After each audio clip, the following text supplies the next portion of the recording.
Kim, Sandra, Diana, real pleasure to talk to you. Thank you for holding those models in just the right place. And thanks for making the programme so much fun. You just be careful, you three.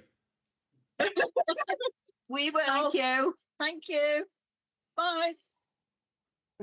I hope you enjoyed that as much as we did in the studio. Helen Lederer is here as well. I'll give you the full introduction in a bit, but that was good fun, wasn't it? That was joyful. And they've just become famous, like really famous now. Yes. With all the bits and bobs. Because of their naughty knitting, yeah. The bits and bobs is a very good way of describing it. And they're a lovely double act, aren't they? I Yeah. can see them going far. Like more work ahead. Oh, really? Yeah, they're intuitive with each other. OK, I think, there could be a big future here. Now, you'll know this lady, of course, best from legendary series like Absolutely Fabulous. Comedy legend Helen Lederer has written a memoir, which she's brought in with her. Takes a look back at your career, spanning 4 decades. But as it says in the book, it's not always been... Well, it has been a barrel of laughs, but you deal with all sorts of subjects with real openness and honesty, and it's called Not That I'm Bitter. Yes. Is that because you've been in these sort of huge TV series, but it's never sort of your name on the front page? You'll never be the big star in those series. No, it's trying to get an angle on, like, being middle. So it's OK to be middle, I'm sort of saying. So, I mean, do you find it funny, not that I'm bitter? I mean, obviously, I'm not bitter, otherwise I wouldn't have really gone out and done that. It wouldn't be that funny if I really was bitter, because total anger is really not very attractive. No, I get you, yeah. But because I'm an alarmingly honest person, and I think our paths have crossed before. Yes. And in fact, I then did say a joke that I wasn't supposed to say on the TV. So I am that person. Yes, I remember that. Slightly worrying person. And then I thought, well, I'm this age. I will have to put it all in. But I'm not really bitter. I'm just truthful. And I think that comes across in every chapter. And I like the way you talk about, you know, as a woman breaking into comedy in a very different time, you know, in the 1980s. I'm getting, and you say in the book, things were very different now. And when you see, you know, the number of women on TV now, the number of women doing stand-up, do you feel that... no, not bitter. But do you think, I wish it had been like that for me when I was breaking through? I think when you look back, you don't sort of choose, and none of us choose when we land.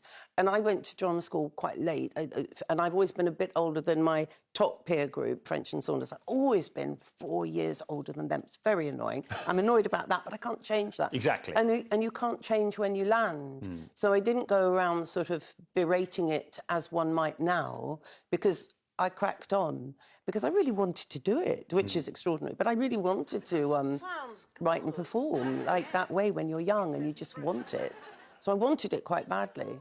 I think what comes across in the book really well is that you talk about that honesty, but you talk about the fact that you've got low self-esteem, and that sort of coupled with that desire to be successful, that can land you in a few scrapes, can't it? Yes, you don't know which you're doing at which time, and it's like I talk about when I'm with very, very famous people. I always behave oddly. I can't be myself, like I put on a different accent, or I'm less funny. I'm quite...